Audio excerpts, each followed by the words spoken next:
La naturaleza humana está llena de verdades incómodas y hoy las vas a descubrir. ¿Por qué valoramos más a la gente atractiva y queremos estar cerca de ellos? ¿Cómo competimos por el estatus social? ¿Por qué queremos tener estatus? ¿Por qué somos agresivos? ¿Nacemos con esa característica o nos volvemos así? Todo esto y mucho más lo responde el biólogo y experto en comportamiento humano José Antonio Muñoz Reyes. Si te quedas a escuchar, vas a entender muchas cosas.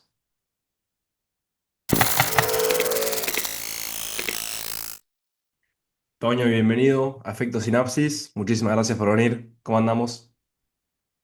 Hola Bautista, aquí bien, saliendo una pequeña gripe de primavera, pero contento, muy contento de que me invitaras. La verdad es que me llamó la atención la invitación, empecé a revisar el canal y estoy muy expectante de ver de cómo va a evolucionar esta conversación. ¿Por qué decís que te llamó la atención? Me llamó la atención porque uno tiende a ver muchos podcasts de conversación, pero anglosajones. Mm, Es poco común ver algo latinoamericano con un nivel científico con muchos científicos invitados, hablando de temas interesantes de actualidad. Eso me llamó la atención, lo encuentro que es una propuesta muy moderna, también muy arriesgada. ¿Has encontrado un público objetivo que se entusiasme? Yo Yo me vi entusiasmé. algo encontré, pequeño, pero bueno, estamos arrancando. Veo un interés sobre estos temas. Yo también escucho mucho podcast de afuera que tratan mucho estos temas. Bueno, en gran parte por eso empecé a hacerlo, pero en español, digamos. Para mí hay personas que están interesadas y capaz les falta esa oferta, ¿viste? Así que vamos a adentrarnos en estos temas interesantes que vos investigás cosas que a mí me gustan mucho. La psicología evolucionista en general me parece súper interesante. Ya he charlado con Ana, que me pasó tu número, con otro psicólogo evolucionista, Daniel. Me encanta este campo de Daniel estudio. Snyder, Sí, ¿no? exactamente, con Daniel. Sí, yo estoy un poco más vinculado más a la biología que a la psicología evolucionista.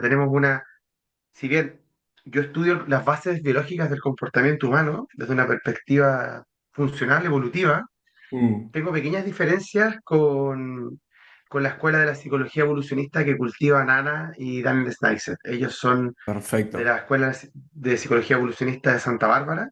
Mm. Yo pertenezco a la escuela más etológica de la biología del comportamiento, más europea, por decirlo así. Y tenemos diferencias que en algunos aspectos son fundamentales, pero en otros tienen hartos cruces. Sí, también investigan cosas diferentes igual, o sea, eso es lo que estuve viendo, pero como que se cruzan en algún punto. Eso es lo que como que ambas ayudan a entender el porqué de nuestros comportamientos, quizás un punto biológico, psicológico, pero hablan de mecanismos adaptativos y demás.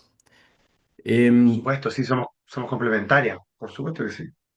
Genial. Antonio, ¿por qué los hombres buscamos estatus? Bueno, lo primero es que no son solo los hombres. Si los hombres y las mujeres buscan estatus,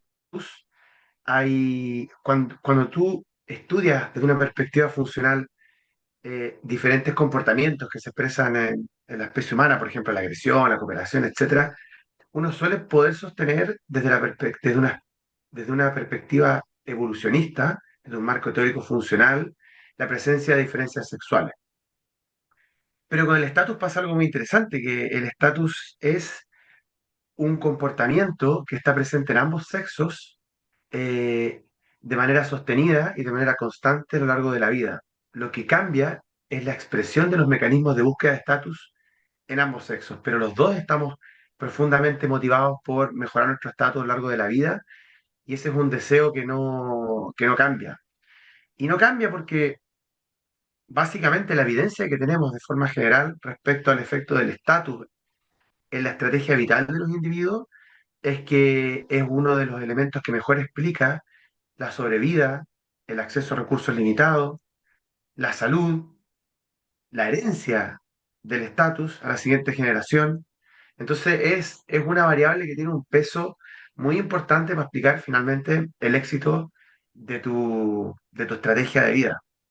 Es una amplia gama de dimensiones y por eso los dos sexos la expresan, la buscan. Ahora, la expresan de manera diferente, la operacionalizan de forma diferente.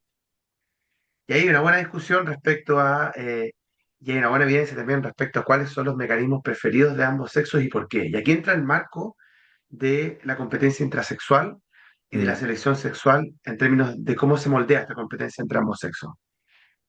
¿Y o sea, cuáles serían las principales diferencias que tienen en cómo compiten por estatus explícitamente? Porque, te corregime si estoy mal, pero puede ser que esa búsqueda, más allá de estar muy ligada a la supervivencia del individuo, también es para como atraer una pareja de mayor valor, se podría decir. No. Esto a veces es un poco, digamos, árido de ver cuando uno está un poco fuera del marco evolucionista, pero cuando hablamos de recursos limitados, estamos hablando de recursos que permiten que los individuos eh, se alimenten, pero también que se reproduzcan. Es decir, un recurso limitado también es el acceso a parejas reproductivas.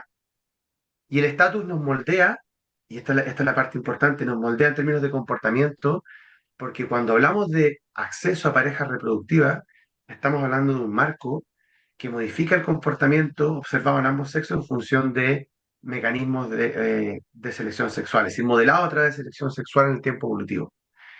Y esto parte, primero, de la base de que hay un sexo que es más selectivo que el otro, Mm. y ese sexo que es más selectivo que el otro es Las el que mujeres, invierte ¿no? más en la relación. Justamente, sí, las mujeres, sí.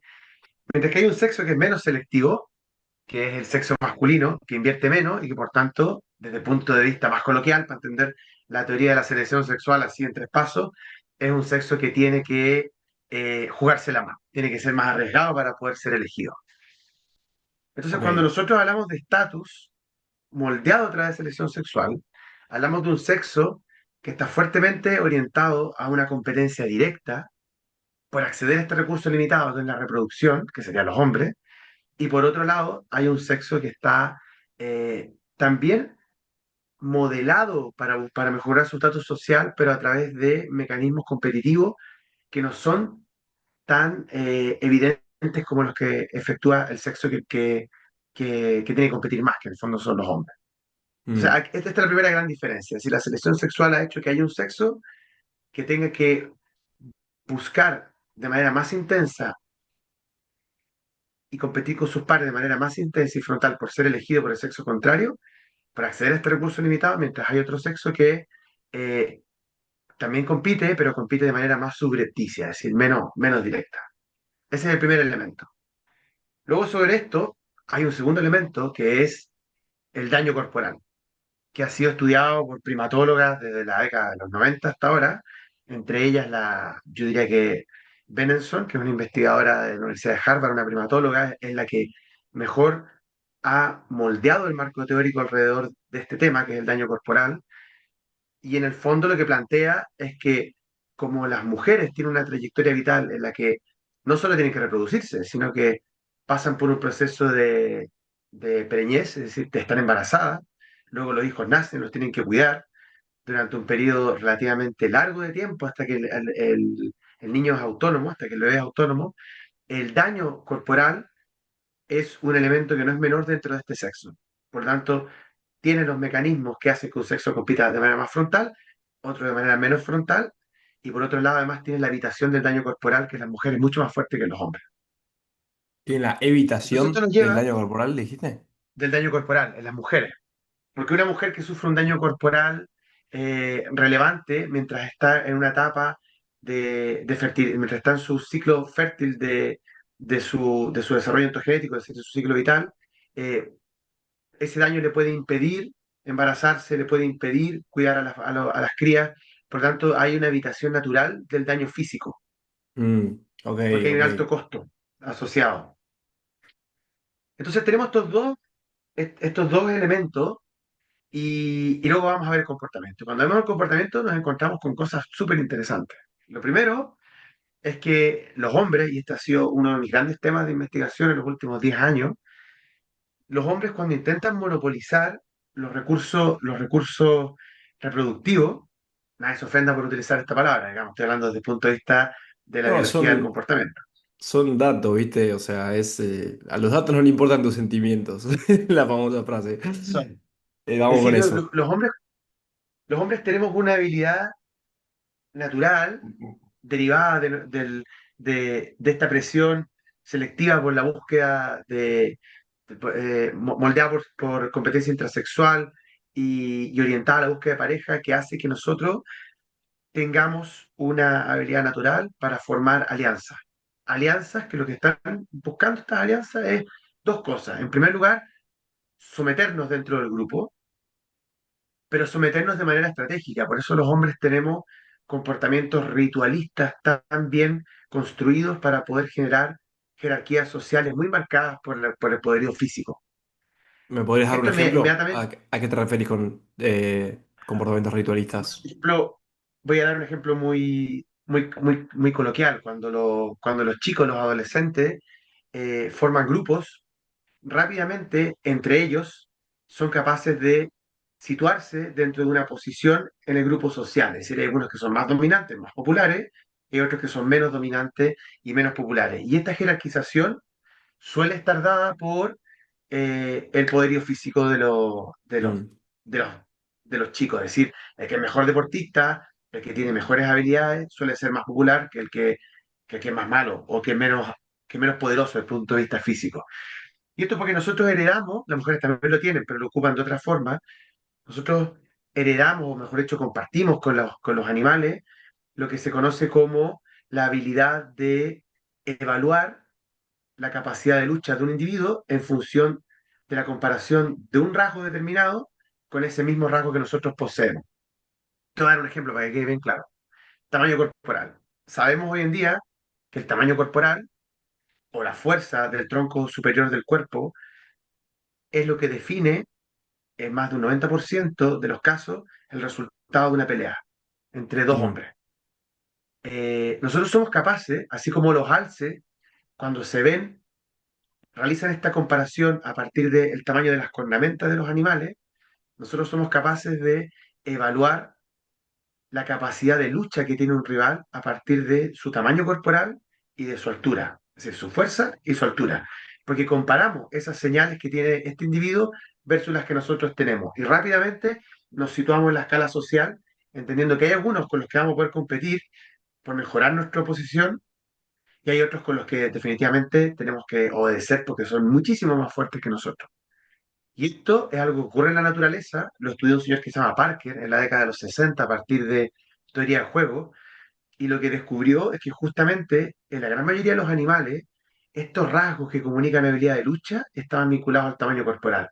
El mm, canto de las ranas, por ejemplo, está asociado al tamaño de la caja torácica de la rana, y mientras más grande es la rana, más grave es su canto, y por lo tanto cuando la rana canta y es grande, las otras se alejan y pueden monopolizar un territorio. El tamaño de las astas de los ciervos y en otras especies sociales como los gorilas, el tamaño corporal final mm. que está muy vinculado a un nivel de testosterona. Entonces, los chicos rápidamente están en un grupo social y asumen una posición dentro del grupo en función de su capacidad de infligir costos físicos y se Perfecto. someten a una jerarquía. Y se someten a una jerarquía porque, y aquí viene lo bonito de los animales sociales como nosotros, que nosotros nos sometemos a una jerarquía porque es una muy buena estrategia para sobrevivir en función de la monopolización de recursos que tengan los grupos rivales. Y esto sería como la clave a través de la cual los hombres habían desarrollado esta capacidad de jerarquizarse rápidamente, hacer alianzas y finalmente con un solo objetivo, que es enfrentar grupos rivales para monopolizar recursos. Y Mm. este sería el principal mecanismo a través del cual nosotros lucharíamos por obtener el estatus cuando hablamos de conflictos intergrupales. ¿Y Dime, por Bautista. qué se da esta... Tengo dos preguntas para hacerte. Primero, por qué se da esta jerarquía? O sea, ¿qué función cumple hacer esta jerarquía? ¿Por qué hace más eficiente hacer esta estructura jerárquica para después competir con otros grupos externos?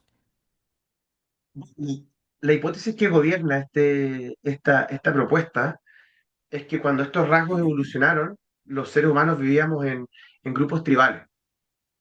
Pero llegó un momento en que los seres humanos, producto de nuestras capacidades intelectuales, fuimos capaces de desarrollar herramientas que nos permitieron controlar el ecosistema que nos rodeaba. Es decir, desarrollamos armas para vencer a los animales que nos amenazaban y desarrollamos estrategias para poder cosechar recursos, para poder almacenar recursos hídricos, etcétera. Y cuando eso ocurrió, los seres humanos nos enfrentamos a una disyuntiva muy relevante, que es que nuestra principal amenaza fueron otros grupos de seres humanos.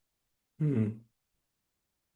Entonces, la propuesta es que los hombres que pertenecían a un grupo, cuando empezaron a luchar por el estatus, cuando se genera esta lucha por el estatus dentro del grupo, esos hombres son muy conscientes, no a nivel de una conciencia, digamos, inmediata, sino que son muy conscientes desde el punto de vista de la fijación del rasgo en términos evolutivos, de que ese individuo que está compitiendo por tu estatus dentro del grupo es un aliado que tú vas a necesitar para poder defenderte frente a ataques y para poder monopolizar recursos rivales.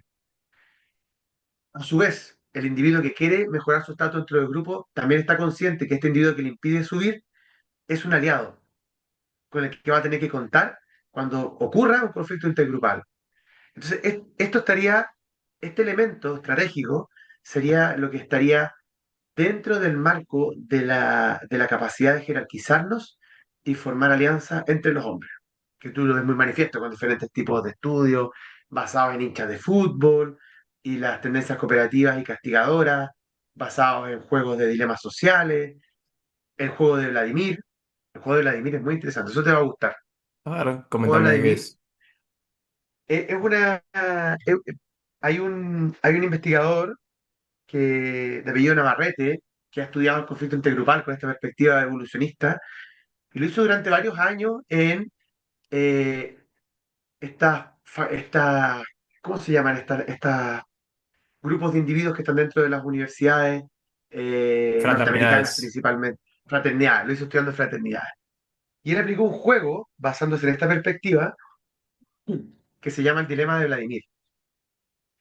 Porque una de las características que tiene la formación de jerarquías dentro de los hombres para enfrentar grupos rivales es que cuando tú generas una identidad de grupo, tú rápidamente rechazas al grupo contrario. Entonces el dilema de Vladimir es un cuento ruso muy divertido, una fábula, en la que Vladimir es un hombre que va caminando y se le aparece un genio, y el genio le dice a Vladimir, te voy a conceder cualquier deseo que tú me pidas, pero a tu vecino se lo voy a multiplicar por dos. Entonces Vladimir dice, bueno, quiero que me hagas tuerto, quiero que me quites un ojo porque así mi vecino me deja ciego. Entonces Navarrete se fue a la fraternidad norteamericana y lo que descubrió es que cuando estudiaban a los hombres de las fraternidades, él les decía, la universidad va a abrir una cuenta para que ustedes mejoren sus espacios, puedan hacer concursos de fraternidad y les va a regalar dinero. Y hay dos opciones, les vamos a regalar $10.000, pero a la fraternidad de al lado le vamos a regalar $50.000, o les vamos a regalar $500 y a la fraternidad de al lado le vamos a regalar $300.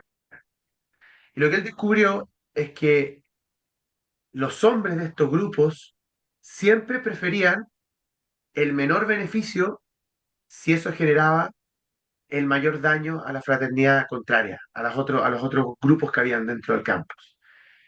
Ahora, cuando lo testeó en mujeres, descubrió algo parecido. Pero entonces se preguntó y dijo, oye, pero aquí en marco eh, evolucionista no avala la formación de alianzas de mujeres para enfrentar grupos contrarios. Entonces, ¿cuál es la razón que hay de fondo? Y aquí emerge el segundo sistema de búsqueda de estatus que tenemos en nuestra especie a nivel de interacciones intergrupales y dentro de los grupos. Y aquí lo que plantea la biología evolutiva es que las mujeres cuando buscan optimizar el estatus, por lo general, utilizan lo que se llama Scramble Competition. La Scramble Competition es cuando tú, por ejemplo, en un grupo de primates que quieren comerse un árbol, llegan a comerse el árbol de fruta y no pueden monopolizar el recurso porque los frutos están repartidos en diferentes partes. Entonces, la Scramble Competition es una competencia donde tú tienes que elegir diferentes parches, pero no puedes monopolizarlo. Entonces, producto de la evitación de la agresión física, las mujeres optarían por mejorar su estatus a través de Scramble Competition. Scramble Competition es generar alianzas solo con individuos que son muy cercanos a ti, Mm, es decir, tu padre, tu pareja, tu hermana, en primer lugar. Y en segundo lugar, eh, utilizar agresión indirecta, que es dañar a un segundo, o sea, a un tercero a través de un segundo. Por ejemplo, profe, ¿sabe qué? Este estudiante es muy mal alumno, así que no queremos trabajar con él. Entonces el profesor se hace una muy mala impresión de este estudiante, aunque nunca habló con él, porque hay un grupo de personas que le está diciendo que es muy mal alumno. Eso es la agresión indirecta. Y entonces lo que harían principalmente las mujeres sería utilizar la agresión indirecta para eliminar competidoras, y esta agresión indirecta se daría en el plano del daño reputacional a nivel reproductivo. Y esto se ha demostrado que es una herramienta muy eficaz. Marianne Fisher, que es una investigadora canadiense que ha estudiado competencia intrasexual en mujeres y búsqueda de estatus, ha demostrado que las mujeres atractivas, por ejemplo, tienen un nivel de eficiencia altísimo cuando realizan agresión indirecta utilizando como mediador un hombre.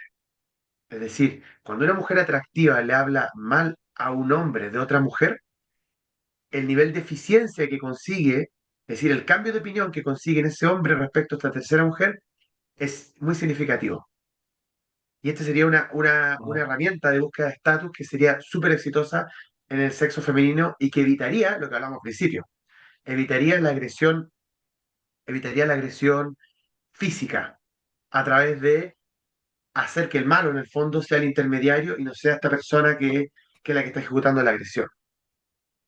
Ahora, ¿por qué las mujeres se comportan como los hombres cuando existe el dilema de Vladimir en la fraternidad norteamericana?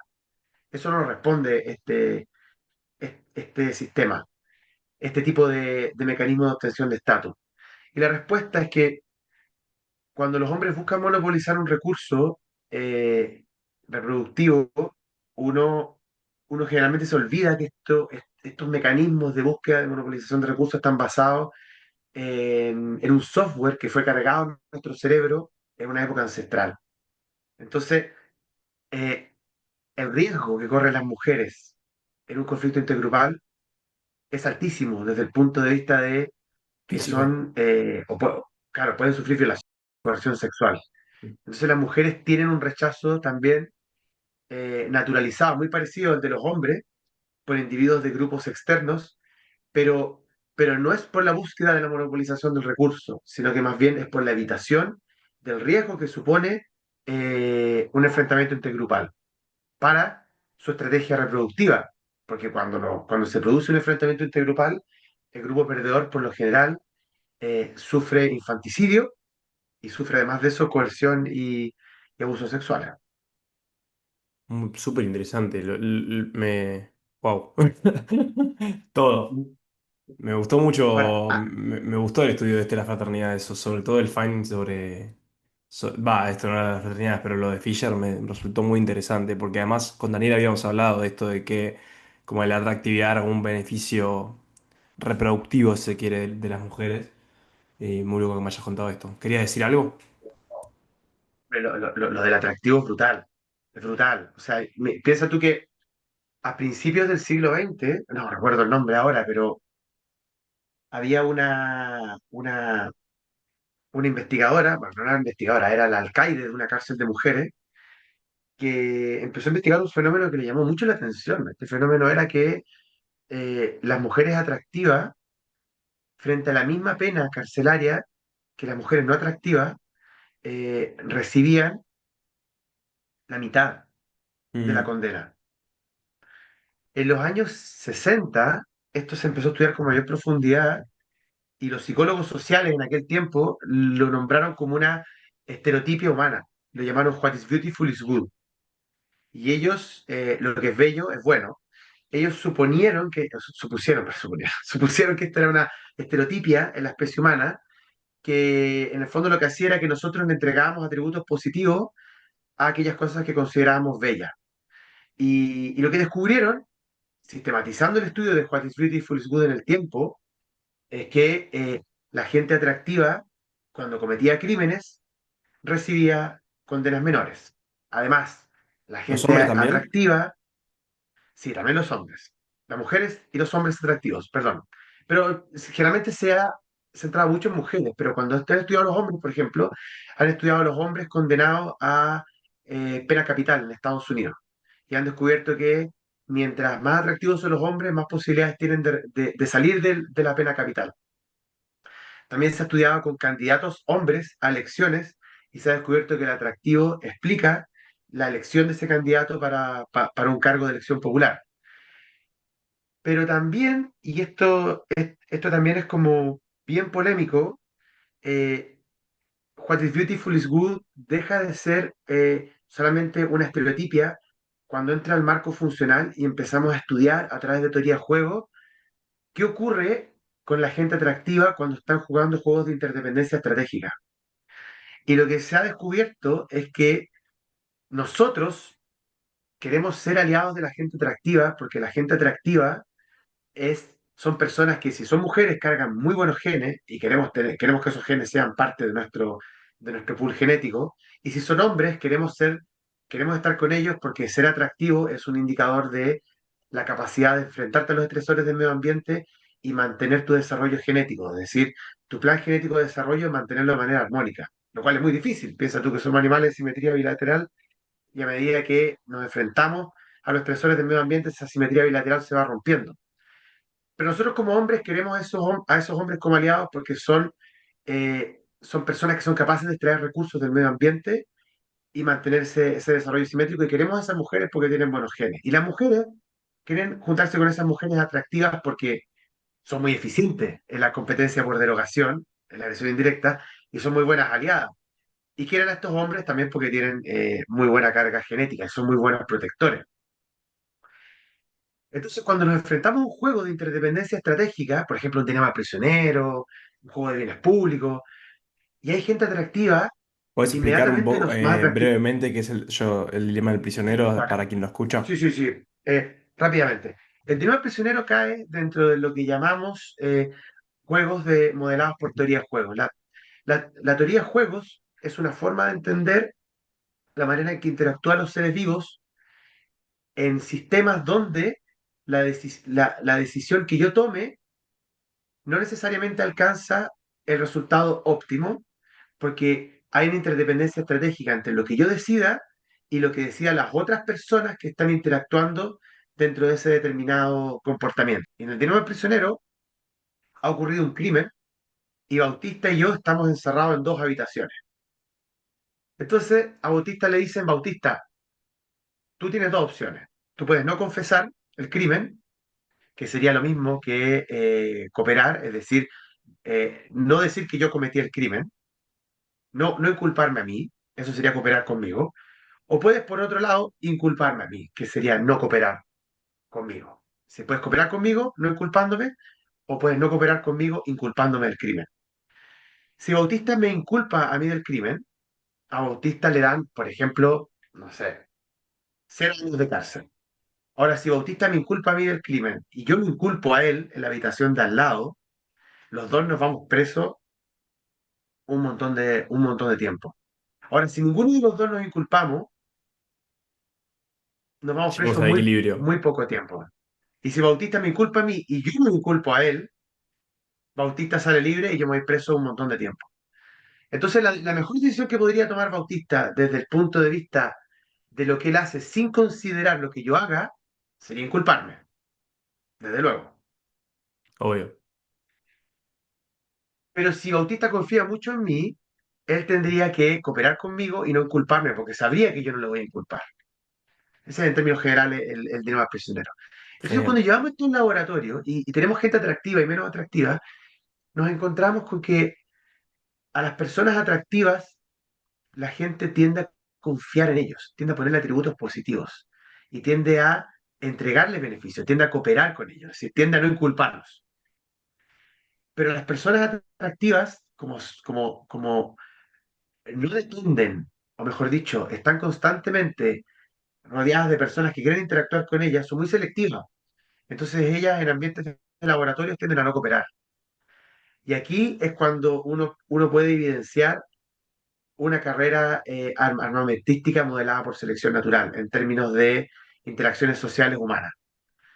Porque nosotros, como queremos que sean nuestros socios, les cooperamos todo, pero como ellos son capaces de obtener beneficios del sistema y de elegir muy bien a sus aliados, porque tienen esta característica que es muy honesta, ellos pueden decidir no cooperar y es lo que hacen de manera sistemática en los juegos de cooperación e inteligencia estratégica. Entonces, a nivel de interacciones sociales, y volviendo al tema central, las personas atractivas tienen un desarrollo de su estatus social mucho más facilitado que las personas no atractivas. Ser lindo te hace la vida más fácil, básicamente. Aquí viene un tema claro, desde el punto de vista de la formación de jerarquías sociales y de los atributos positivos que nosotros les vamos a entregar, te hace la vida más fácil. Pero, pero cuando se quiebran las estructuras sociales, es decir, cuando tú sales de tu grupo social, ser lindo y específicamente ser linda es un problema, porque las mujeres, por ejemplo, sufren acoso, las mujeres atractivas sufren acoso en un orden de magnitud mucho más elevado que las mujeres no atractivas. Y Mm, eso es algo que les genera también un un problema tremendo desde costo. el punto de vista de las interacciones sociales, claro, y de la calidad de vida. Pero en términos generales, dentro de los grupos sociales, ser atractivo es una ventaja, pero Enorme. enorme, enorme. Ahora, pero fíjate que hasta aquí hemos hablado de estatus social e interacciones intergrupales, considerando siempre el daño físico o el daño en términos generales, como Claro, es que sería yo te la quería competencia. decir eso, porque cuando hablaste de los adolescentes previamente, y cómo los adolescentes formaban estas jerarquías en base a sus atributos físicos, su fuerza, eh, mi pregunta es si ese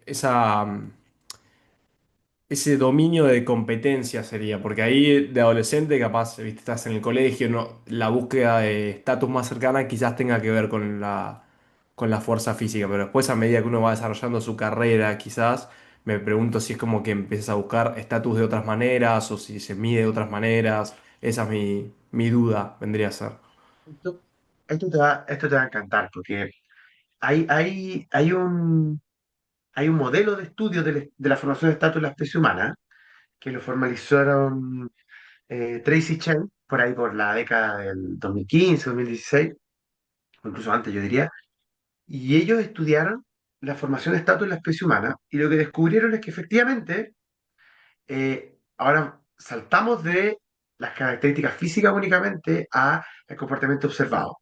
Ellos vieron que la formación del estatus en la especie humana se puede dar por dos vías. Una vía basada en la coerción, que está muy vinculada al poderío físico, que es lo que estábamos hablando al principio, pero hay otra vía de formación de estatus que es la basada en prestigio. Y esta vía de formación de estatus basada en prestigio eh, está fuertemente arraigada en los comportamientos cooperativos que tienen los individuos y las habilidades que estos poseen dentro de un grupo y que hacen que sean fuertemente valorados dentro del grupo. Ahora, cuando tú estudias niños, tú te das cuenta que hasta tercero, cuarto básico, cuarto básico sería hasta los 7, 6, 7, 8 años, por ahí más o menos, 9, 10 años ya como mucho, eh, la formación de jerarquía en niños, tanto en hombres como en mujeres, está fuertemente vinculada al tamaño corporal. Mm, Pero cuando los niños logran desarrollar teoría de la mente, es decir, cuando logran atribuirle estados cognitivos a sus compañeros, estados mentales, el proceso se complejiza. Y ahí la formación de jerarquías sociales dentro del grupo suele estar vinculada no solo al poderío físico, sino que también a estas habilidades para cooperar, para construir relaciones sociales, para hacer cosas que son valoradas por los otros niños. Y esto forma parte de nuestro sistema de formación de jerarquías sociales y está fuertemente arraigado. Lo que ocurre es que cuando nosotros entramos en un conflicto social, nuestras jerarquías rápidamente se construyen en base o se reordenan en función del poderío físico. Pero dentro de los grupos sociales, el prestigio es una estrategia que ha evolucionado de manera consistente en la especie humana y que nosotros también somos capaces de reconocer de manera muy rápida dentro de los grupos sociales. Ahora, ¿cuál es el problema del prestigio? El problema del prestigio es que ser un individuo prestigioso es súper difícil. No todos pueden hacerlo, porque depende de una característica natural que tú tienes que te hace muy bueno y que suele estar asociada a habilidades físicas, como por ejemplo ser bueno para el fútbol, y eso ya inmediatamente te pone en una línea de jerarquía social que está vinculada a tu poderío físico y a tu prestigio, o sea, tienes el dos en uno, eres una persona muy feliz, o está vinculado a tu capacidad de entregar beneficios al resto. Pero entregar beneficios al resto, cooperar, no es fácil. Entonces aquí lo que te plantea la biología evolutiva es que la búsqueda de estatus por prestigio es un mecanismo que utilizamos muchos los seres humanos, pero que suele estar muy restringido a la capacidad de cooperar que tienen los individuos, que es complejo, porque tú con qué puedes cooperar, con lo que te sobra, ¿no? Ok, perfecto. ¿Y qué puedes ofrecer de lo que te sobra? ¿Qué puedes ofrecer de lo que te sobra? Puedes ofrecer elementos relacionados a la comida, elementos relacionados al refugio, pero para eso tienes que tener un buen estatus, porque tienes que haber sido capaz de acaparar esos elementos. Mm. O puedes cooperar con servicios. Y cooperar con servicios eh, suele tener el problema de que es una cooperación que tú necesitas hacerla una vez que tú has completado aquellos elementos que tú puedes hacer durante una escala temporal diaria, por ejemplo. Pero eso se Ahora, reduce en gran parte a tener plata, ¿o no? no necesariamente, porque, a ver, entender la cooperación en la especie humana ha sido un dolor de cabeza para la biología evolutiva muy grande. Tú tienes, en términos generales, dos mecanismos que implican la cooperación. Uno es la cooperación hecha hacia familiares, lo que llamaríamos eh, cooperación basada en kinship, es decir, en una selección, una, una eficacia biológica, es decir, un pasar tu gen a la siguiente generación, no en un porcentaje tan elevado como lo harías si estuvieras cooperando con tus hijos, pero sí, por ejemplo, cooperar con tus primos, con tus tíos, donde hay un porcentaje de tus genes que está pasando a la siguiente generación. O también podría ser con tus propios hijos. Ahí tú entenderías por qué estás cooperando. Pero a veces tú cooperas con gente con la que no tienes un vínculo genético, que son parte de tu grupo. Y esa cooperación, en teoría, obedece a un sistema basado en reciprocidad. Es decir, yo voy a cooperar hoy día contigo y tú vas a cooperar mañana conmigo. Ahora, el tipo de cooperación y la intensidad de cooperación está muy sujeta a mi capacidad. Y aquí es donde, claro, si tú tienes mucho dinero, puedes ser muy cooperador porque en teoría estás obteniendo muchos beneficios sociales de esa cooperación. Pero si tienes poco dinero, en realidad no te conviene cooperar con dinero, te conviene cooperar con ser más servicial, ser más cooperativo, ayudar a hacer cosas, porque dinero no es lo que tú tienes. Mm. Y los seres humanos competimos por la vía del prestigio por mejorar nuestro estatus, y a esto se le conoce como altruismo competitivo. Y a nivel de competencia intrasexual está muy presente en el sexo masculino. Hay experimentos, por ejemplo, de donaciones públicas hechos con estudios de gente que va con su pareja caminando por la calle y se les hace pasar por un experimento sin que sean conscientes. Entonces, por ejemplo, tú vas a retirar dinero al cajero automático y vas con tu pareja y afuera del cajero automático hay un investigador que está disfrazado de vagabundo y te están filmando. Entonces tú sales y te pide dinero.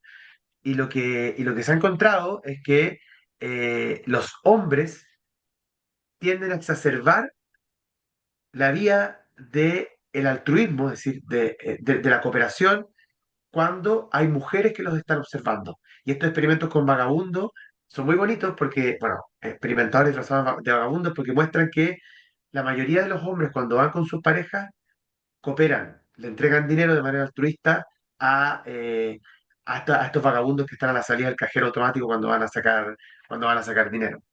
Una forma de Asimismo, los hombres, mostrar, yo tengo los recursos para poder hacer esto y no sé, en el futuro podría beneficiar a mi pareja, a una cosa así.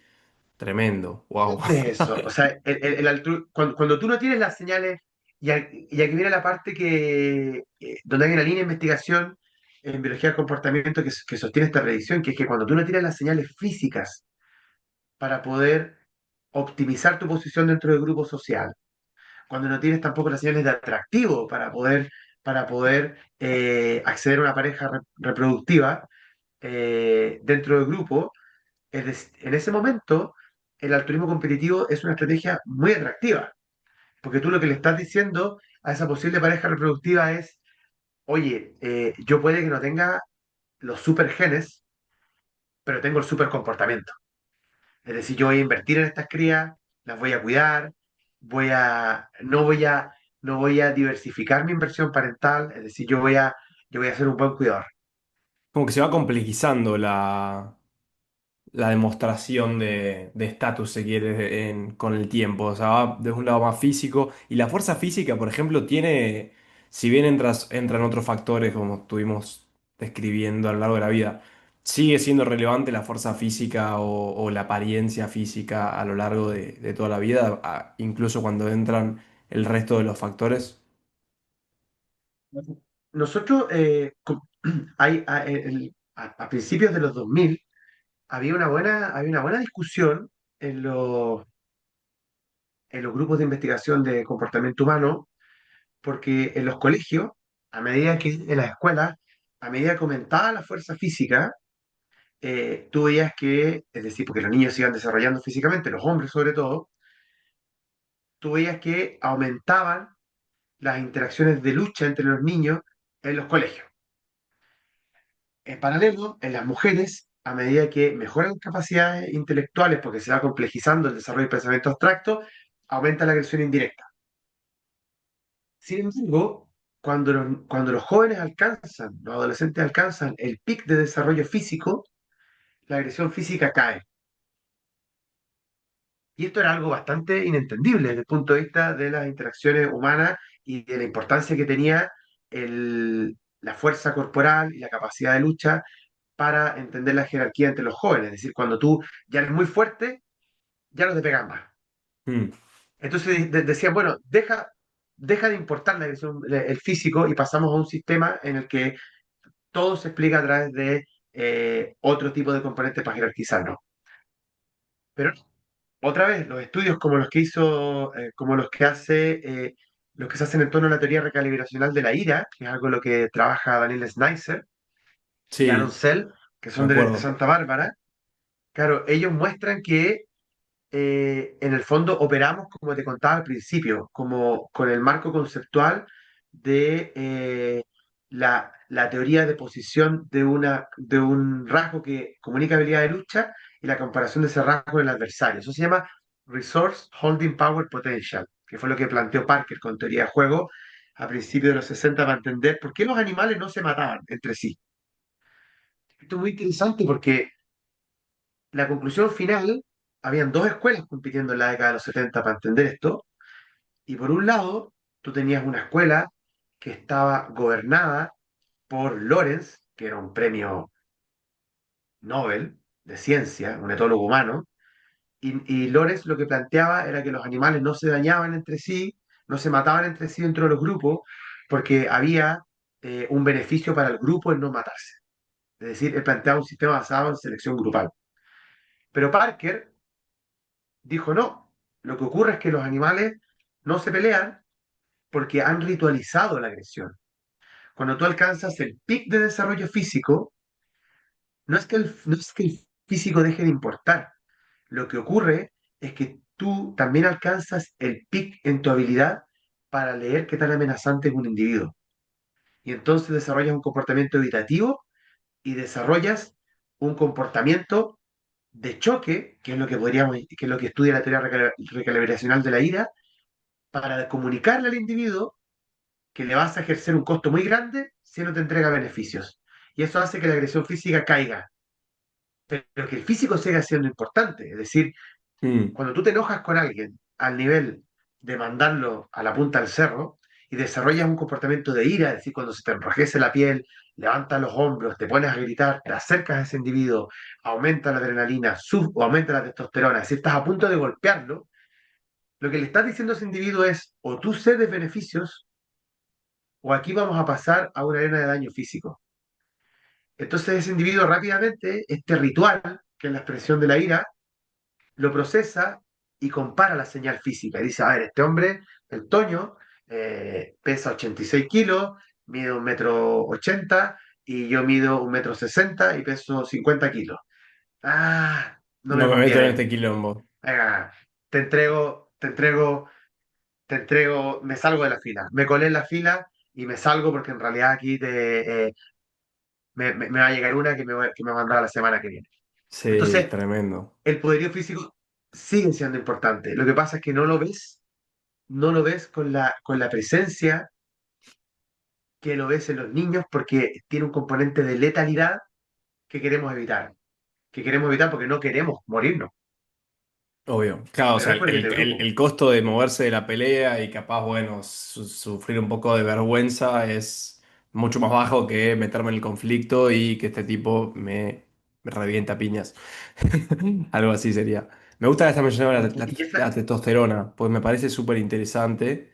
Eh, y vi que en algunos estudios hablaban sobre la testosterona y su rol en la búsqueda de estatus. Así que quiero entrarme un poco en eso y quiero saber qué rol juega la testosterona en la búsqueda de estatus.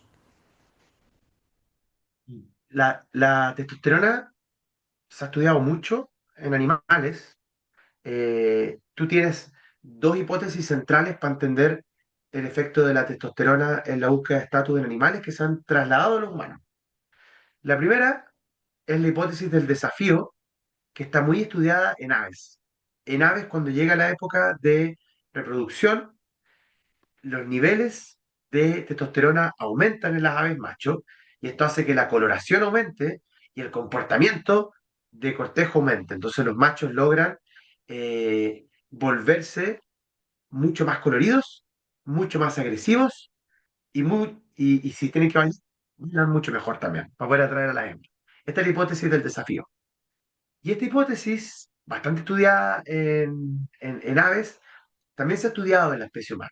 Y lo que se ha encontrado es que no ocurre a nivel estacional, pero sí a nivel de situaciones específicas. Es decir, cuando los hombres se enfrentan a situaciones donde está en juego el acceso a un recurso o la mantención de un recurso reproductivo, es decir, el acceso a una pareja o el cuidado de la pareja, suele ocurrir un aumento de la testosterona que se traduce en un comportamiento competitivo más fuerte.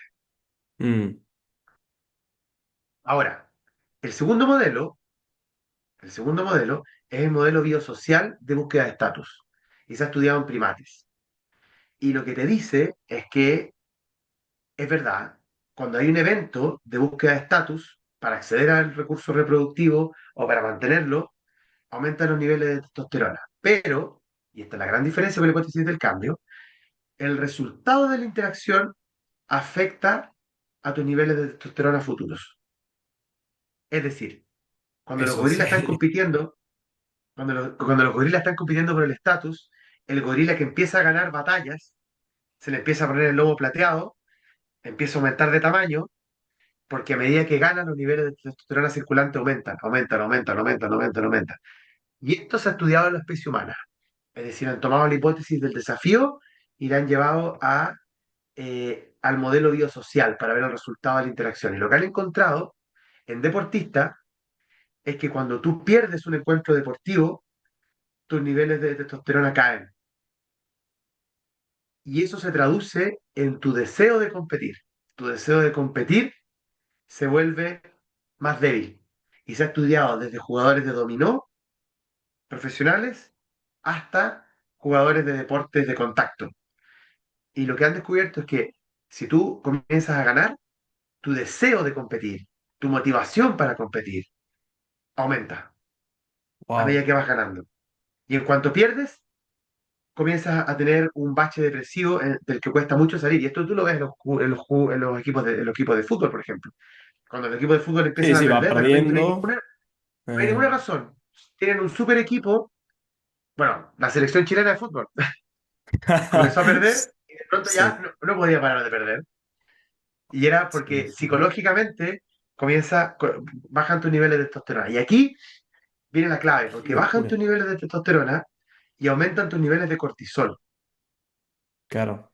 El cortisol se come a la testosterona y al comerse la testosterona, tú comienzas a tener un evento de estrés del cual tú quieres huir y en el que no quieres estar. Y esto ocurre, ahora estamos hablando de las interacciones, pero además a nivel individual también hay variaciones. Hay personas, hombres, que cuando se enfrentan a un desafío, inmediatamente lo entienden como un desafío competitivo y les gusta. Y aumenta la testosterona y baja el cortisol. Pero hay otros individuos que frente al mismo estresor, aumenta el cortisol y disminuye la testosterona. Entonces, están muy mal posicionados para lidiar con ese estrés. Y Pero es esto ocurre necesaria en la ratas. testosterona, entonces, o sea, vos necesitas Sí, una suerte de piso de nivel de testosterona para tener esa competencia. Tipo, si tuviese la testosterona muy baja inicialmente, capaz tendrías menos deseo de competencia, menos deseo de búsqueda de estatus, de esta motivación de buscar cosas, de conquista. sí. Antiguamente se creía que la testosterona estaba únicamente vinculada a la agresión. Y era la forma en la que se explicaba, por ejemplo, que los hombres fueran más agresivos que las mujeres. Pero hoy en día sabemos que la testosterona no es la hormona de la agresión, es la hormona de la competición. Mm, Es decir, es la hormona que te motiva a ti a mantenerte en el track competitivo y afecta a hombres y a mujeres. De hecho, muchos de los estudios en el efecto de la testosterona sobre la competición se hacen en mujeres, porque como las mujeres tienen alrededor de 27 veces más bajos los niveles de testosterona que los hombres, a las mujeres cuando se les da testosterona para tomar, tú puedes ver de manera mucho más clara el efecto sobre el comportamiento cooperativo, competitivo, etcétera. mirá. Porque no, no se habla Necesitamos, mucho de los niveles de testosterona en mujeres. En general es como una cosa muy ligada a los hombres y a la agresión y a la pelea, ¿viste? la mayoría de los estudios que se han hecho en términos de el efecto sobre el comportamiento competitivo con intervención de la variable independiente, la variable independiente es la que genera el efecto sobre la variable que estamos observando. Es decir, la intervención de la testosterona como hormona se han hecho en mujeres, muchísimos de ellos, porque como tienen los niveles más bajos que los hombres, darles un parche de testosterona que es seguro desde el punto de vista de la salud y observar el comportamiento es mucho más fácil, porque los órdenes de magnitud para los equipos de medición, etcétera, está mucho más controlado, mucho más fácil observarlo como fenómeno. Mm, Y ahí se evidencia eso, que las mujeres se vuelven más competitivas cuando aumentan los niveles de testosterona. Digo que volvemos a un problema inicial, que es que tú puedes entender el fenómeno en términos de ganar o perder, en términos de formación de grupo, pero hay una dimensión individual que marca la manera en que tú te acercas al conflicto e intentas optimizar tu estatus. Si tú llegas a un sistema social y te enfrentas a un estresor, por ejemplo, vamos a jugar a la pelota hoy día, y mm. tú no conoces a nadie, es un estresor social, pero a ti inmediatamente te sube el cortisol, entras muy mal a la cancha. Pero hay personas que en esa misma situación lo ven como un desafío y aumenta la testosterona y entran motivados y quieren competir y quieren ganar. Pero eso también tiene un costo, porque lo ideal sería, entonces diríamos, entonces pongámonos todos testosterona. Claro, Pero el problema, vamos a inyectarnos testosterona a claro, todo. pero tú lo ves con los fisicoculturistas, que la expectativa de vida son 35 años, creo, esa es la expectativa de vida de un fisicoculturista. El problema fundamental y por lo que no todos pueden hacer eso. No todos pueden mantener una estela de triunfos constantes durante X tiempo. Es que la testosterona tiene un efecto deleterio en tu sistema inmunológico. Es decir, la testosterona afecta a tu sistema inmunológico, lo debilita. Por eso El un pavo exceso de real, testosterona. claro, por eso un pavo real que brilla y que es maravilloso, lo que está diciendo en el fondo es, oye, yo puedo tener en este momento este nivel de testosterona que me permite ser precioso, pese a que me está afectando el sistema inmunológico, porque tengo tan buenos genes que lo puedo mantener. Lo mismo el gorila del lomo Ah, plateado. El gorila del lomo plateado dice, yo puedo estar aquí pegándome con todos y ganando todos los encuentros y aumentando mis niveles de testosterona hasta volverme más fuerte del grupo y mantenerme ahí, pese a que la testosterona me está debilitando inmunológicamente, pese a que la o testosterona está haciendo que yo me agarre un resfrío y me ponga grave.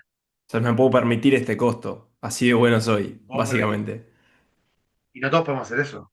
No, Entonces, cuando obvio. buscamos el estatus social, hay individuos que tienen tan buena genética que cuando se enfrentan suben muy, muy rápido el estatus social, naturalmente, porque tienen este sistema, puede lidiar muy bien con la testosterona. Y no todos podemos hacer eso. Mm, genial. Y, viste, porque estuve viendo hace un tiempo, no para esta entrevista precisamente, pero en otras como entrevistas o investigaciones he visto que a nivel global los niveles de testosterona como que vienen cayendo hace bastante ya. No sé, algunos dicen que por los procesados, por la falta de ejercicio físico, las pantallas, falta de sol, etcétera. Me pregunto si eso crees que puede llegar a tener alguna consecuencia, digamos, como a nivel social o algo así. Como que me surgió esa pregunta al ver que pasaba esto. En Occidente hay una afectación global en esto. De hecho, esto que estás contando, yo también lo he pesquisado. Se cree que es por los ultraprocesados, pero también la Mm, falta de ejercicio, bueno, todo lo que tú has contado, que está ahí, está vinculado al fenómeno. Pero es una novedad evolutiva esto, o sea, perdón, es una presión evolutiva nueva. No sabemos cuáles van a ser las consecuencias que va a tener, pero no me atrevería yo a crear un escenario sobre sobre el efecto que va a tener. Pero mm, sin duda alguna, va a tener algún tipo de consecuencia en la manera en que entendemos o interactuamos a nivel social, porque estás quitando o estás disminuyendo los niveles de una hormona que es clave para las interacciones sociales, que es clave para entender la búsqueda de estatus y que es clave para entender las competencias. Ha sido el fenómeno de la, de la no reproducción en la especie humana que estamos viendo en Occidente de manera tan potente y en algunas Eso es, sociedades eso es una locura orientales. también.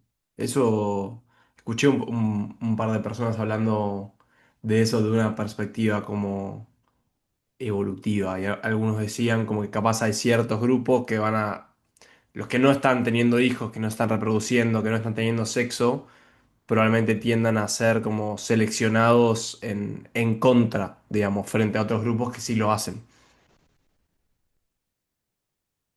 Y bueno, primero, ¿por qué existe ese problema? No lo tenemos claro.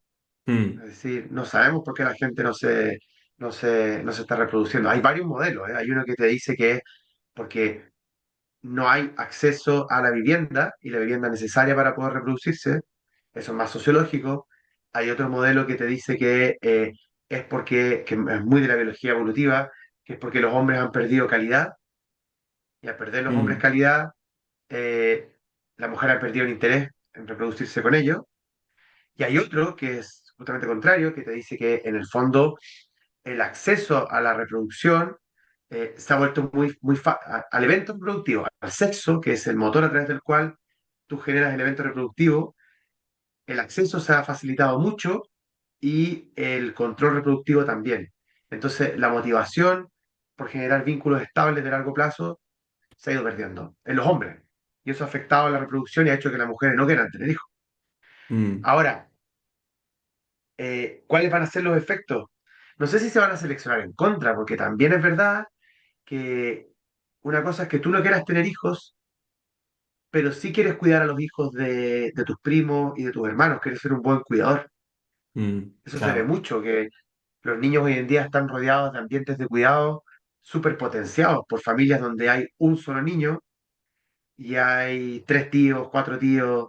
las parejas, las tías, etcétera, que tampoco quieren tener hijos, entonces Que todos lo tal cuidan. vez, tal vez se van a seleccionar vía familiar, por la vía familiar. Eso puede pasar. Empezamos como en un punto de inflexión, digamos, que no tiene como antecedentes previos. Entonces es interesante ver cómo se va a desenvolver. Tengo un par de preguntas más para hacerte, un poco más específicas, quizás. Y me pregunto si, que esto también lo investigabas en algunos estudios, si hay un vínculo entre sentirse competitivo uno mismo y preferir relaciones de corto plazo.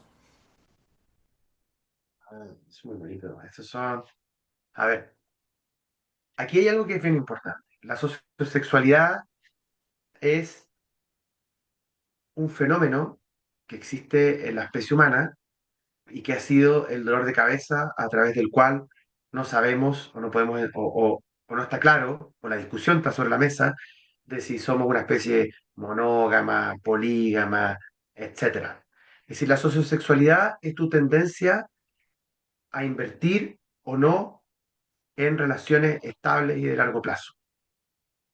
Sí, hay individuos, como tú acabas de decir, que están orientados mayoritariamente a tener relaciones de corto plazo, sin vinculación emocional, y hay individuos que están más orientados a relaciones de largo plazo. Este era el marco general sobre el que entendemos la sociosexualidad. Mm, Hoy en día sabemos que la sociosexualidad que cada individuo tiene estos dos componentes y varía en función del contexto en el que tú estás inserto y de las oportunidades que tienes. Es decir, tú puedes ser una persona que tenga una pareja reproductiva, que estés invirtiendo en el largo plazo, pero si tienes la capacidad económica, temporal, etcétera, de mantener relaciones de corto plazo, también lo haces. Y ok, eso se conoce como pluralismo estratégico. Es decir, todas las personas estamos orientadas al corto plazo y al largo plazo. Tenemos diferencias de base que hace que estemos un poquito más hacia un lado, un poquito más hacia otro, pero la manifestación del comportamiento, la decisión que tomamos, está muy vinculada al contexto en el que estamos viviendo y a la realidad propia que nosotros tenemos de recursos y de capacidad de invertir. ok. Ese es como el marco general. Tengo un Entonces tú, por margen de ejemplo, maniobra mucho más amplio, esa gente. Nada. y esto tú lo ves en experimentos de laboratorio. O sea, si tú tomas, por ejemplo, un grupo de hombres, nosotros hemos hecho eso, lo llevas al laboratorio y les evalúas su sociosexualidad, suelen puntuar, si traen pareja, suelen puntuar muy alto en términos de sociosexualidad a largo plazo. Pero cuando tú introduces, por ejemplo, una mujer en el diseño experimental, en este grupo de hombres, rápidamente, cuando los vuelves a evaluar, ellos comienzan a puntuar más alto en el corto plazo. Y son personas que tienen pareja. Lo que pasa es que hay una oportunidad, hay una ventana de oportunidad reproductiva ahí que hace que ellos varíen su estrategia reproductiva para ese contexto. Ahora, no somos presa de nuestros genes ni de nuestra historia evolutiva. Tú puedes decidir no hacerlo, claro, eso está ahí. Puedes decidir no hacerlo. Hay estudios, por ejemplo, de padres cuando tienen hijos que están orientados a largo plazo, entran en una relación estable, tienen su primer hijo y los niveles de testosterona bajan, Mm. abruptamente. Y Después de estos tener el hombres, hijo. después de tener hijos, estos hombres son inversores muy potentes de su relación de pareja. Pero hay otros hombres que tienen hijos y los niveles de testosterona se mantienen altos. Y lo único que explica que estos hombres no tengan una caída del nivel de testosterona es que están un poquito más orientados a su sexualidad de corto plazo y que viven oportunidades de apareamiento de corto plazo. Y hay como cierto consenso en qué le pasa a la mayoría de los hombres. O sea, la excepción es que tu testosterona no caiga, ¿verdad? No que caiga cuando tienes un hijo. La excepción es que caiga. La excepción es que no caiga. Ah, por eso, por eso. Pero está muy vinculada, aquí, esto es lo importante, está muy vinculada al contexto. Mm, Es decir, si tú estás muy expuesto a oportunidades tener eventos reproductivos de corto plazo, tu testosterona probablemente no va a caer. Porque vas a seguir en mating, vas a seguir en estrategia de mating, de reproducción. Pero porque Ahora, en tenés términos de eso comparación, al alcance, digamos, o sea, otras claro, porque lo potenciales tienes al alcance. parejas Sí, reproductivas. claro. Pero pero si tú tienes los recursos, tú puedes mantener una pareja estable y mantener mantener reproducción de corto plazo. Es decir, la sociosexualidad, un polo de la sociosexualidad, que es ser un inversor de corto plazo, y otro polo, que es la inversión de largo plazo, no son inviables, no es necesario que no coexistan entre sí. Lo que te dice el pluralismo estratégico es que tú puedes tener los dos elementos coexistiendo dentro de ti, pero vas a expresar más uno u otro en función del contexto en el que estés habitando en ese momento de tu estrategia vital. Ahora, en términos generales, los hombres están más orientados al corto plazo que las mujeres, en términos Sí, generales. ni hablar. Ok. Y ¿sabes qué pregunta te quiero hacer, Toño? Esto, no sé si se te va a ocurrir algo, pero como antes justo dijiste, espero que nadie se ofenda por esto, porque estos son temas, viste, que capaz decís que gente que no está como relacionada con esto quizás escucha la competencia de estatus y que las mujeres atractivas y tienen un beneficio que puede llegar como a enojarse o una cosa así, viste. Que no me sorprende para nada en el momento en el que vivimos. Pero te quería preguntar si hay alguna creencia común entre la sociedad que crees que tus estudios podrían llegar a desmentir. ¿Hay algo que se te venga a la cabeza sobre eso? Hay, hay, hay muchos temas, pero aquí me voy a meter en un, como dicen los españoles, en un berenjenal complicado. A A ver, ver, métete. hay, me meto, vale, me meto. Voy a tomar unos tres o cuatro temas que yo creo que son súper importantes, que son muy polémicos. Voy a quemarme aquí contigo, voy a tener cuatro temas que son muy polémicos. Lo primero, yo creo que es la agresión en las parejas. La agresión en las parejas es un tema muy controversial y que desde una perspectiva de estudio se cree que la agresión en la pareja siempre ocurre desde el hombre hacia la mujer. Mm. La teoría evolutiva se ha metido en este problema.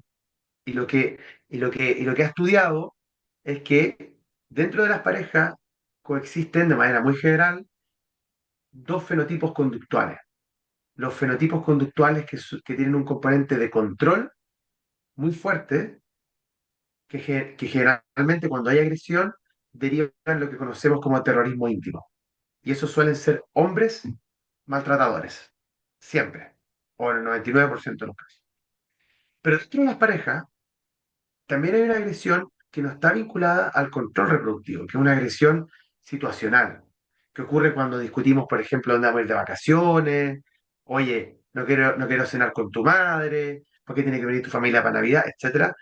Y esa agresión situacional, con estudios demostrados a nivel poblacional en varias sociedades del mundo, suelen ser las mujeres las que agreden más a los hombres a nivel físico. En esos contextos específicos.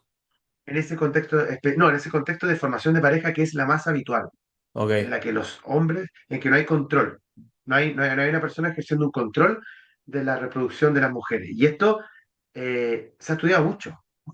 Esto nos ha mostrado algo que la teoría evolutiva eh, ha discutido mucho, que es que la violencia situacional la ejercen más las mujeres que los hombres, primera cosa. Pero el terrorismo íntimo es algo que no necesariamente se va a superar por parte del agresor, porque es un rasgo que tiene muy fijado en su comportamiento, en sus parámetros de comportamiento. Entonces, esa relación tú no la puedes tratar a nivel clínico. Tú lo que deberías hacer es acabar con esa relación, salir de esa relación, si eres una mujer. Y ese Eso de hombre puede agresión ir a mucha física, terapia, ¿verdad? sea agresión física basada en el control. Mm. Y ese hombre probablemente no se va a mejorar. Ese es como el de este problema. Eso es lo que plantea la biología evolutiva. Es decir, no es la sociedad patriarcal la que ha hecho que haya este maltrato en la pareja. Es un rasgo controlador que tiene este individuo y que es parte de su estrategia reproductiva. ¿En ambos sexos pasa? Entonces, Primariamente los hombres. Hay en las mujeres, pero es muy bajo la claro. incidencia del terrorismo íntimo en mujeres.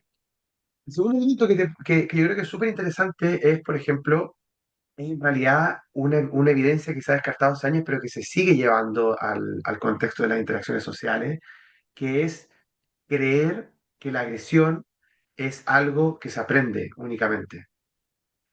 Esto deriva de la psicología social clásica y son estudios que parten con el estudio del muñeco porfiado, así se llama, que en el fondo son estudios en los que a los niños se les hacía observar el comportamiento agresivo que realizaba un individuo determinado y luego ellos lo replicaban en el laboratorio. Y esto, muy vinculado a la filosofía de Rousseau, Mm. eh, planteó que nosotros nacíamos buenos y era la sociedad lo que nos volvía malos.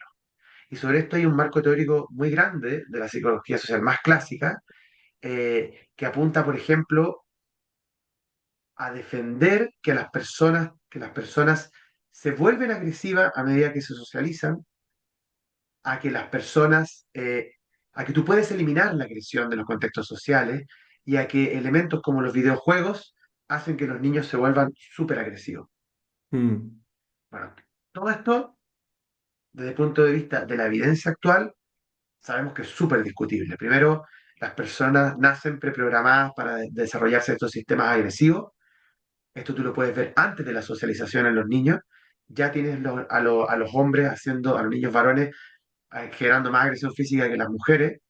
Eh, los videojuegos tienen un efecto muy marginal en el desarrollo de la conducta agresiva en niños, muy marginal. Generalmente está más asociado a, al- a la dependencia, al vicio que genera el juego, más que al contenido del juego, al vicio que genera la pantalla más que al contenido del juego. Es decir, la Y en tercer violencia lugar, está más asociada al vicio que al contenido. sí, porque la dependencia de las pantallas ocupa el sistema de recaptura del cerebro y genera, digamos, picos de dopamina. Entonces al final tú te vuelves un adicto a la pantalla. Sí, sí. Pero lo que explica el comportamiento agresivo de los niños es la adicción a la pantalla, no es el juego en sí, que los niños son capaces de diferenciar un juego de shooter, de dispararle a alguien, de la realidad. Es decir, los niños no se van a volver más agresivos porque juegan un videojuego. Entonces, por el contenido del videojuego. Y entonces tú no puedes eliminar la agresión de la sociedad. No puedes eliminar la sociedad sin agresión, porque la agresión va a existir siempre, porque es un Es mecanismo de natural. interacción social. Y esto es algo que nuestra sociedad en muchos subsistemas aún no lo tiene claro.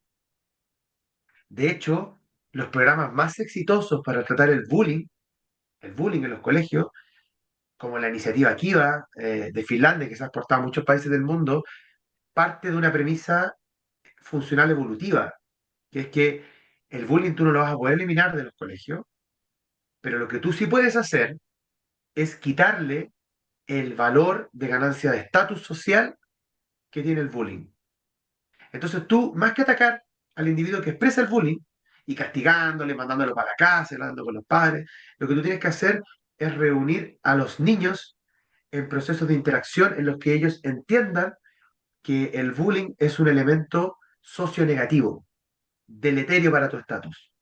Cuando tú logras hacer eso, aquel individuo que practica el bullying comienza a perder valor social y el bullying se reduce a niveles de prácticamente no aparición en los contextos sociales, porque no tiene premio, no sirve para ganar estatus social. Claro, es verdad, porque es verdad eso, wow. Porque además hay como si sos chico, viste, lo ves en las películas o incluso en la vida real, que siempre el que hace bullying es como el cool, como que hay un premio hacia eso. Wow. Esto cuando se empezó a estudiar con esta perspectiva funcional y se empezó a trabajar con este sistema que trata el medio ambiente y el valor social de ganancia de estatus del bullying, eliminándolo del sistema, empezamos a tener éxito y empezamos a eliminar el bullying de los colegios. O no a eliminarlo, a reducirlo a una escala de aparición muy baja. porque igual va a aparecer, pero lo que pasa es que como es penalizado socialmente va a aparecer muy poco. Y esto ha sido una revolución dentro de los sistemas sociales. Y el último que yo diría, que es muy importante también, es que tenemos que dejar de ser ciegos al efecto que tiene nuestra biología en nuestras interacciones sociales. Ser atractivo es importante. Tú estás programado para darle un valor social diferente a una persona atractiva que a una persona no atractiva. Tenemos que dejar de pensar que los seres humanos vivimos al margen de nuestra biología.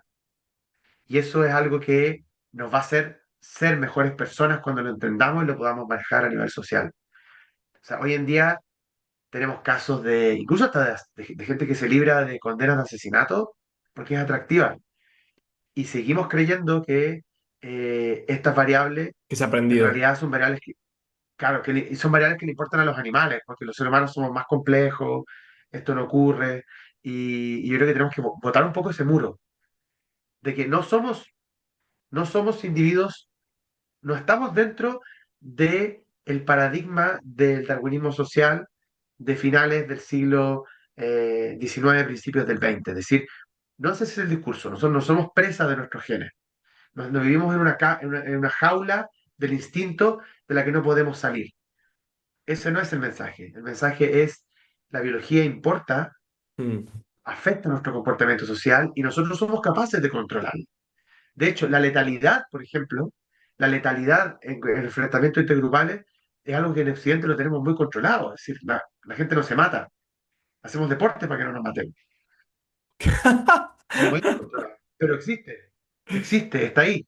Sí, sí, sí. Y está ahí. Entonces, tenemos que empezar a mirar nuestra biología para comprenderla y manejarla mejor. Cuando la biología toque tu puerta, para poder manejarla mejor, porque está ahí. Porque va a aparecer siempre, o sea, tener herramientas para mitigar esos comportamientos que no son buenos para convivir en sociedad, que digamos. Por supuesto. Yo creo que esa es la clave. Esa es la clave, es decir, no cerrar la puerta a la biología. Y estos tres elementos son como tres ejemplos que te puedo dar que yo creo que son importantes y no son aún comprendidos por la sociedad en su conjunto. De hecho, vivimos en una época en la que muchas veces estamos muy convencidos de que el discurso genera una realidad, pero el discurso tiene que estar acompañado con evidencia cuantificable, o por lo menos ser discutido, ¿Cómo? o por lo menos ser discutido Sí, a nivel de marcos históricos que se oponen, que se contrastan, porque porque si nosotros partimos de premisas que son erróneas, vamos a afectar a mucha gente de manera muy negativa. sí, vamos a actuar de forma errónea, obvio. Y es fácil con estos, o sea, estos discursos, estas verdades que se construyen a través de la palabra, si la gente las sigue perpetuando, es muy fácil que sea instalado como una verdad absoluta sin ser cuestionado. Y es más fácil, o sea, creerle a alguien. Esto me olvidé de preguntarte, antes de cerrar, me olvidé de preguntar. O sea, la gente que tiene un alto estatus es como, suele ser la gente que impone tendencias también en general, porque vos tenés un alto estatus y capaz podés actuar de forma medio excéntrica o que te salís de la media, pero si tenés estatus y podés sustentar esa forma de actuar, capaz sos visto como alguien cool, ¿viste? Pero si alguien que no tuviese estatus no actúa de la misma manera que vos, es como desacreditado, como sos un kill, sos un boludo. O sea, la gente que tiene estatus tiene este poder de imponer tendencias o comportamientos, como tiene la espalda para sustentarlo. Eso me interesa. La gente que tiene estatus tiene la capacidad de, de tener efectos sobre toda la escala jerárquica social Mm, y, y tienen los recursos y el poder para que ese efecto sea perdurable en el tiempo. Es decir, sí, sí, cuando una persona con estatus tiene un comportamiento determinado, eh, eso genera un efecto muy grande en el sistema. Generalmente termina imponiendo su objetivo, siempre y cuando administre bien el estatus. mm. porque el estatus también tiene un componente de dependencia del grupo. Es decir, tú tienes un estatus porque el grupo te ha puesto ahí. Tampoco puedes Obvio, diezmar al grupo, tienes que cuidarlo. obvio. Y miren, a mí hay un tema particular que me preocupa de las interacciones sociales y del estatus, que podría ser el cuarto tema de los que tú me planteabas, que tiene que ver con el uso de las pantallas en las redes sociales en niños y adolescentes. El, hasta hace nada, y nuestra vida evolutiva es así también, tú siempre tienes un espacio de privacidad en el que estás contigo mismo. Las redes sociales y estás con un grupo más íntimo. Llámalo familia, llámalo hermano, llámalo padre, llámalo madre, abuela, lo que sea, amigos. Las redes sociales están creando una exacerbación de la búsqueda de estatus y nos están haciendo estar siempre alarmados del efecto que va a tener nuestra interacción con la red social en nuestro estatus directo. Y esto es algo que, para lo que yo creo, los adultos no estamos preparados, pero los jóvenes no están nada preparados. No están nada preparados para tener un sistema que les está avisando todo el día de que están recibiendo agresión indirecta, están recibiendo agresión directa de 10.000, 20.000 personas, 2.000 personas, están teniendo compañeros de curso que están interactuando en un grupo de WhatsApp paralelo y cuando ellos llegan a su casa, están con su obviamente familiar, están recibiendo comentarios, están siguiendo su lucha por estatus todo el día, las 24 horas al día, exponiéndose. Yo creo que eso es algo que, volviendo a la pregunta anterior, si nosotros entendemos la sociobiología en términos de interacciones sociales, no de la definición conceptual básica de sociobiología, sino que entendemos el efecto de la biología sobre el comportamiento humano, eh, deberíamos preocuparnos mucho. Deberíamos preocuparnos mucho de las generaciones que estamos creando y de los efectos que va a tener a futuro. Esto es como la crisis del tabaco, es lo mismo, Mm. solo Por que a nivel eso, psicológico, no a nivel de pulmón. exacto, sí, nunca había escuchado a alguien que lo plantee de esta forma, súper interesante. Bueno, bueno, por eso creo espacios como estos, para hablar sobre estas cosas que me parece que está bueno. Así que, Toño, muchísimas gracias por haber venido a charlar un ratito, súper interesante todo lo que venimos conversando. Te agradezco mucho tu tiempo y tu espacio. Sí, a ti y nada, porque estés súper bien, Bautista, y que esto siga adelante. Obvio, sí, vamos a seguir, vamos a seguir.